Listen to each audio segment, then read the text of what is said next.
नमस्कार, मैं ज्योति श्रीवास्तव। आप देख रहे हैं सी न्यूज भारत। खबर मध्य प्रदेश के रीवा जिले से है, जहां आम आदमी पार्टी से पिछड़ा वर्ग प्रकोष्ठ के जिलाध्यक्ष भक्तराज सिंह ने मीडिया से बातचीत के दौरान कहा कि भाजपा व कांग्रेस सरकार के विभागों में भ्रष्टाचार, बेरोजगारी व महंगाई चरम पर है। सरकारें चुनाव में जनता को लुभाने के लिए वादे करती हैं, लेकिन आम आदमी पार्टी इन दोनों से अलग व्यवस्था परिवर्तन पर विश्वास करती है। हमने दिल्ली व पंजाब में रोजगार, शिक्षा, स्वास्थ्य व्यवस्था के साथ महिला सुरक्षा पर बेहतर कार्य किया है। इसलिए हम चाहते हैं कि मध्य प्रदेश भ्रष्टाचार मुक्त प्रदेश बने। इसलिए हमारी सरकार ने व्यवस्था परिवर्तन की दिशा में कार्य करना शुरू कर दिया है। हमारी सरकार जो वादे करती है, उन वादों को निभाने के लिए पूरी तरह से प्रतिबद्ध रहती है। वहीं उन्होंने इस दौरान वर्तमान जनसंपर्क मंत्री के ऊपर रीवा की बेशकीमती जमीनों को समदड़िया के हाथों बेचने का आरोप लगाया। विधानसभा चुनाव लड़ने के सवाल पर उन्होंने कहा कि अगर पार्टी हमें मौका देती है तो हम पार्टी के निर्णय पर कार्य करेंगे। आइए आपको सुनाते हैं कि उन्होंने मीडिया से बातचीत के दौरान क्या कुछ कहा।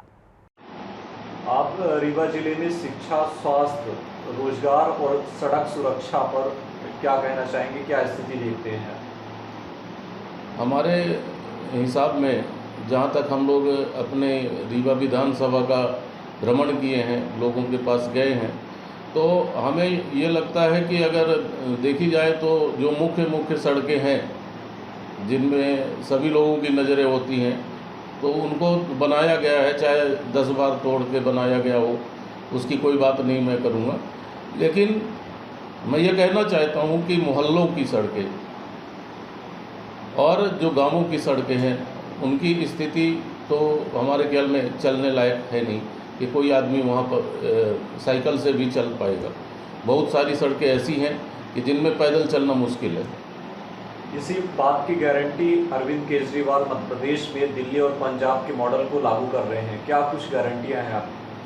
हमारी सबसे पहले शिक्षा की गारंटी है, जिसमें से हम लोग सरकारी स्कूल को प्राइवेट स्कूलों से अच्छी बना करके वहाँ पर स्विमिंग पूल से लेकर के तमाम लैब तक की सुविधाएं हम अपने स्कूलों में देते हैं, जैसे कि दिल्ली दे रहे हैं और पंजाब में हम लोग चालू तुरंत हो रही हैं, कुछ हो गई हैं, कुछ होने वाली हैं। तो इसी तरह हम चाहते हैं कि एक रिक्शे वाले का लड़का और एक मंत्री का लड़का भी उसी स्कूल में एक डेस्क में बैठ करके शिक्षा प्राप्त करें। हम लोग और हमारे केजरीवाल साहब पहले ही कह चुके हैं कि हम 1 नेशन 1 इलेक्शन की बात नहीं करते, हम 1 नेशन 1 एजुकेशन की बात करते हैं। 1 नेशन 1 एजुकेशन की अगर हम बात करें तो जो इस मॉडल को लागू करते हैं, अभी आपने देखा कि मनीष सिसोदिया को जेल के अंदर डाला गया। आप लोग ये आरोप लगाते हैं कि इस मॉडल को प्रतिपादित करने वाले लोगों को अंदर जेल के सलाखों के पीछे भेजा जा रहा है। मैं आपसे कहना चाहता हूं कि जब देश में अंग्रेजों का शासन था, तो जो भी नेता अपने देश का नेता अपने देश के लिए कुछ करने के लिए सोचता था, तो उसको इसी तरह प्रताड़ित किया जाता था अंग्रेजी सरकार के द्वारा। और आज हमें ये कहते हुए शर्म आ रही है कि उसी तरह का कृत्य मोदी सरकार कर रही है। क्या कि हमारे नेता मनीष सिसोदिया जी ने देश में एक शिक्षा का बेहतरीन मॉडल दिया और चाहिए था कि केंद्र सरकार को भी कि सभी राज्यों में या कि उसके अनुरूप कुछ काम करके पूरे देश में शिक्षा का विस्तार करना चाहिए था, जिससे अपना देश शिक्षित हो सके। तो उसके उलट उनको जेल में डाला गया, ये दुर्भाग्यपूर्ण है। पिछले 15 से 20 सालों में बीजेपी के विधायक रहे हैं रीवा जिले से, मंत्री पद भी उनको मिला है। लगातार ये मुद्दा उठता रहा है कि उन्होंने रीवा की बेशकीमती जमीनों को एक निजी प्रॉपर्टी मैन को बेचा है। उससे कहीं ना कहीं रीवा का विकास तो अवरुद्ध हुआ ही है, लेकिन एक व्यक्ति को लाभ पहुंचा है। इस पर आप क्या कहेंगे? देखिए, ये जो समदड़ियाकरण पूरे रीवा शहर का हुआ, उससे ये मानते हैं लोग, उनके चाहने वाले तथा कथित लोग, कि रीवा का विकास हुआ है। मेरा कहना ये है कि यह रीवा के साथ बहुत बड़ी साजिश हुई है। रीवा को समदड़िया का किरायादार बनाने की ये योजना है। आपसे ये सवाल है कि आप रीवा जिले से आम आदमी पार्टी से प्रबल दावेदारी कर रहे हैं, कौन से प्रमुख मुद्दे होंगे अगर आपको जनता ने मौका दिया आप उस पर काम करेंगे और जनता के भरोसे और विश्वास पर खरे उतरेंगे? हमारे पास जहाँ तक हम लोग देख पा रहे हैं कि मूलभूत सुविधाओं की कमी आज देश के 75 साल आज़ाद होने के बाद भी यथावत हैं।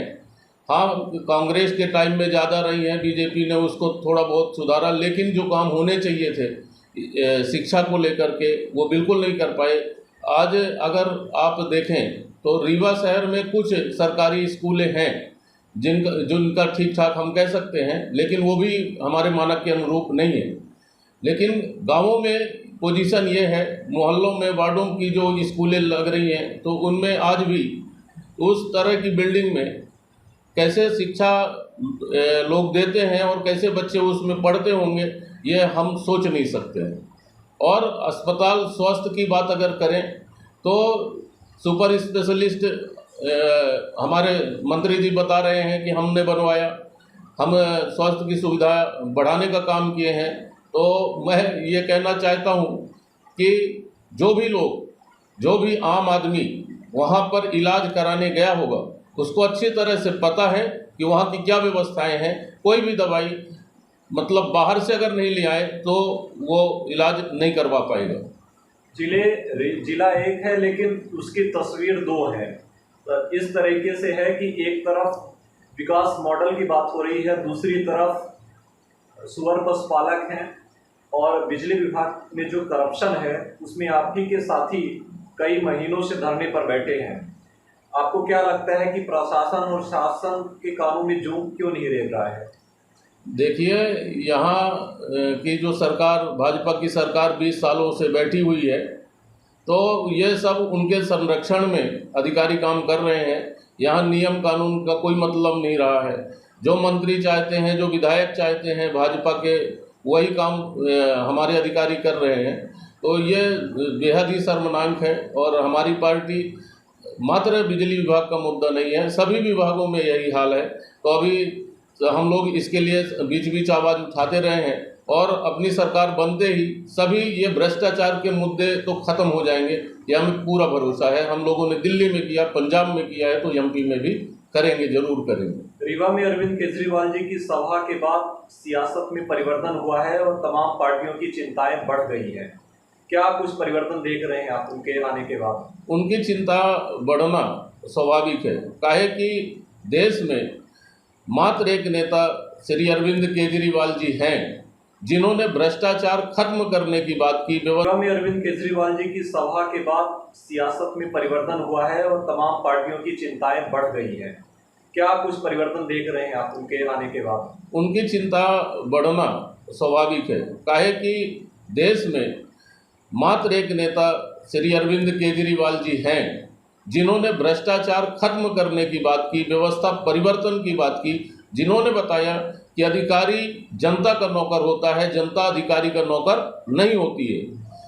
काहे कि उनका मानना है कि ये वेतन भत्ते और टीए जो है वो अधिकारियों को मिलते हैं जनता के काम करने के लिए। जनता को कोई तनख्वाह नहीं मिलती कि उनके ऑफिस जाएं। इसलिए हमारी सरकार और केजरीवाल जी का मानना है कि अधिकारी लोगों के घर तक जाएं काम करने के लिए, लोग उनके ऑफिस में नहीं जाएंगे।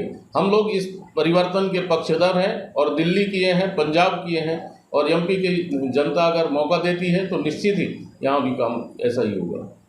रीवा से सी न्यूज़ संवाददाता अर्जुन तिवारी की रिपोर्ट। फिलहाल के लिए खास खबर में बस इतना ही। देश दुनिया की तमाम खबरों को जानने के लिए देखते रहिए सी न्यूज़ भारत।